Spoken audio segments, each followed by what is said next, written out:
Se necesita energía para producir un sonido. La energía produce movimiento. El movimiento produce ondas sonoras. Y las ondas sonoras se mueven y transportan la energía que produjo la onda. Veamos cómo sucede todo esto cuando el palillo de un tambor golpea contra un bloque de madera y produce un sonido que se mueve a través del aire que transmite la onda sonora.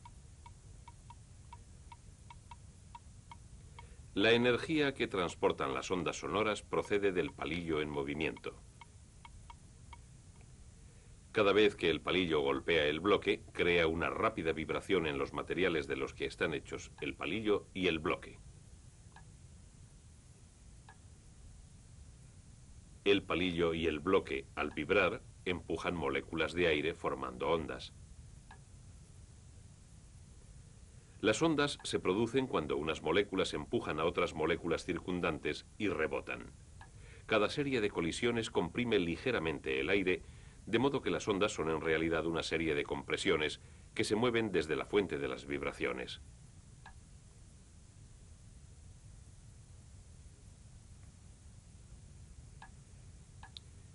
Una única molécula de aire se mueve simplemente hacia arriba y hacia atrás cuando las ondas sonoras atraviesan el aire. Si pudiésemos teñir con tinta la molécula y dejar que hiciese su movimiento hacia atrás y hacia adelante contra una hoja de papel que se moviese formando un ángulo recto con ella, obtendríamos una curva llamada onda sinusoide. Tenemos ahora la forma en que se suelen representar las ondas sonoras. Pero lo que realmente está ocurriendo es que un montón de moléculas se mueven simplemente arriba y abajo de este modo, chocando contra otras moléculas y recibiendo choques ellas mismas. Y todo este movimiento atrás y adelante de las moléculas produce una serie de compresiones que se transmiten desde la fuente de las vibraciones en todas direcciones. Y así es como viaja una onda sonora. La velocidad del viaje depende de lo deprisa que se pueda transmitir la energía de la vibración. Las moléculas de aire están relativamente separadas, de modo que el sonido viaja más despacio por el aire que por un medio más denso, como el agua. Generalmente, cuanto más denso es el medio, más deprisa viaja el sonido a través de él. Pero si no existe un medio, las ondas sonoras no pueden viajar.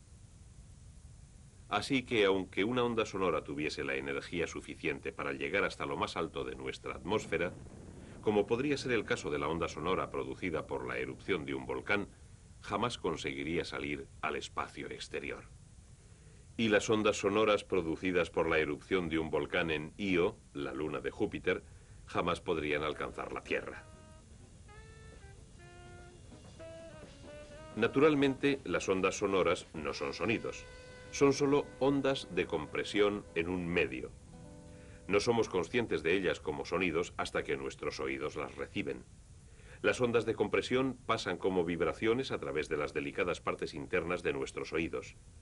Las vibraciones se convierten luego en señales eléctricas transmitidas por el nervio auditivo hasta nuestro cerebro, y es solo en nuestro cerebro donde estas señales son interpretadas como sonidos. Cuando oímos sonidos, percibimos muchas diferencias que nos ayudan a distinguir un sonido de otro.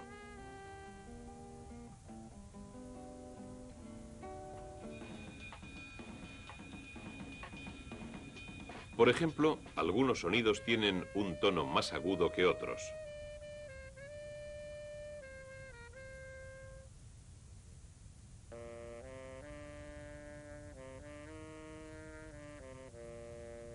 Los sonidos también difieren en su fuerza.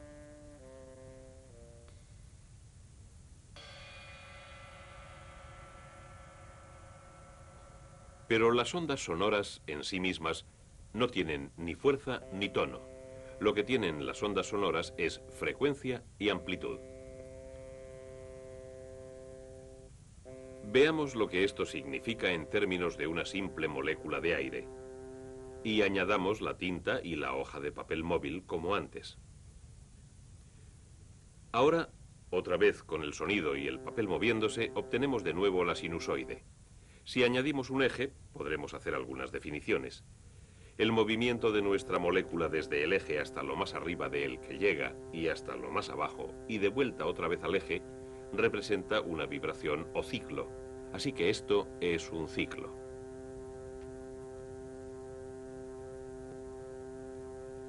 La frecuencia de una onda sonora es la medida de cuántos ciclos por segundo produce la onda en el medio a través del cual viaja. Cuando la frecuencia de una onda sonora aumenta, más ondas por segundo golpean nuestros oídos y oímos un sonido de tono más agudo. Cuando la frecuencia desciende, oímos un tono más grave. Siempre que dos sonidos tienen el mismo tono, se debe a que las ondas sonoras que los han originado tienen la misma frecuencia.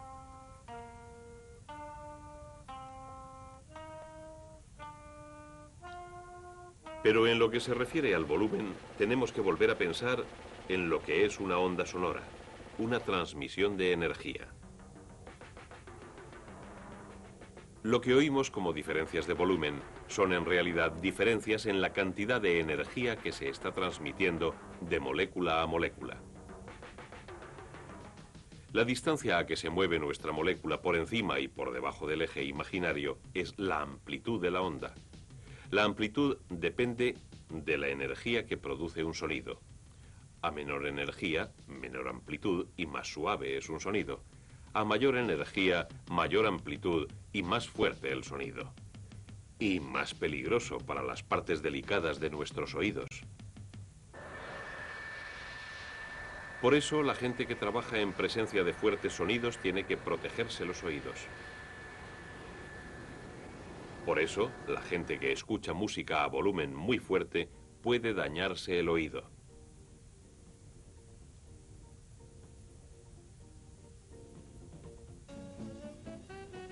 La fuerza de un sonido, la amplitud de la onda sonora, se reduce a medida que ésta viaja y se esparce.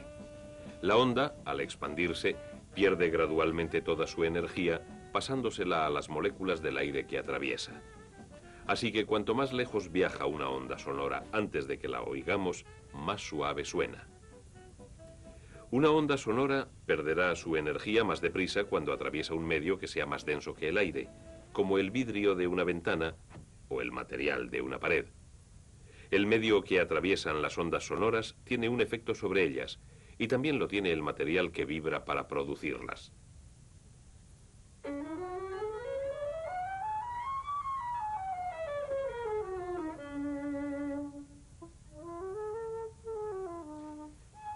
Por ejemplo, la frecuencia de una cuerda en vibración depende de su longitud, y se cambia la frecuencia cambiando la longitud de la parte que vibra.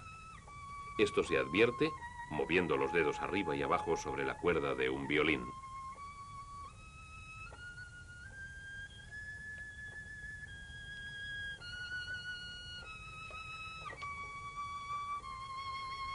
El grosor de una cuerda en vibración también marca una diferencia. Si dos cuerdas tienen la misma longitud y son del mismo material y están bajo la misma tensión, la cuerda más gruesa vibrará con una frecuencia más baja que la más delgada. Así que la más delgada producirá un tono más agudo. Un cambio en la tensión cambiará también la frecuencia de una cuerda. Cuanto mayor es la tensión, más deprisa vibra la cuerda y por tanto más alta es la frecuencia.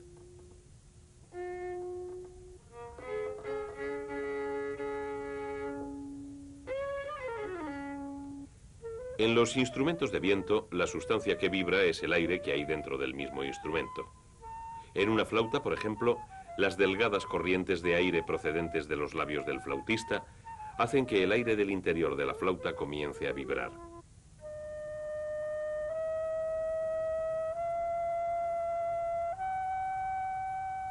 Al tapar los diferentes orificios, se cambia la longitud de la columna de aire que vibra, y eso cambia la frecuencia del sonido que se produce. De esta forma, más o menos, se controla la frecuencia en todos los instrumentos de viento.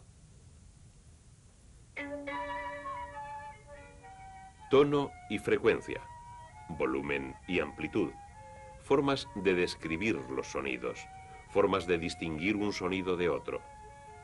Y a pesar de todo, un cierto sonido puede tener el mismo tono y el mismo volumen cuando lo produce una flauta o cuando lo produce un violín, y sin embargo los dos sonidos son muy diferentes. Difieren en lo que se llama timbre. El timbre de un sonido es el resultado de la combinación de diferentes frecuencias. Parte del timbre de un violín procede de su cuerpo y parte de sus cuerdas.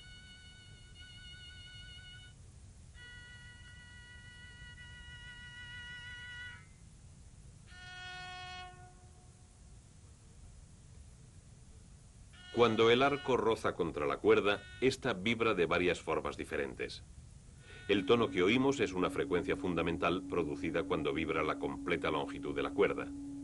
Pero al mismo tiempo, secciones de ella se ponen en vibración a diferentes frecuencias, que son múltiplos exactos de la frecuencia principal.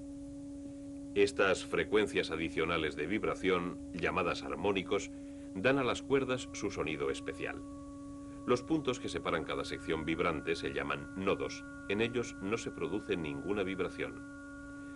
Los armónicos suelen ser de tono más agudo y de volumen más bajo que el tono fundamental. Estos armónicos son parte de lo que da al sonido del violín su timbre único, pero la totalidad del timbre se produce cuando las ondas sonoras creadas por las cuerdas del violín producen vibraciones en todo el instrumento.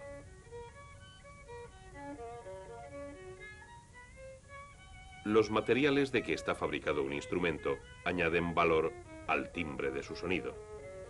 En un violín vibran sus tablas de madera. La laca que cubre la madera afecta a su vibración. Tanto la madera como la laca añaden sus propias características a las ondas producidas por las cuerdas en vibración para crear el sonido único del violín.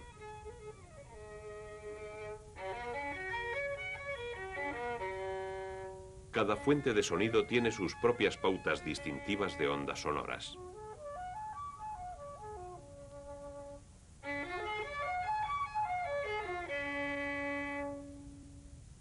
Cuando esta pauta de ondas se convierte en una corriente eléctrica, podemos mostrarla visualmente en un osciloscopio. Ahora, la onda sonora toma la forma de la curva que vimos antes, pero no es una curva suave. Sus irregularidades son el resultado combinado de las varias vibraciones de la cuerda y del violín mismo. Aquí tenemos el mismo tono sin los armónicos. Podemos ver y oír la diferencia. Cada instrumento tiene su sonido distintivo debido a las diferentes pautas de ondas sonoras que produce.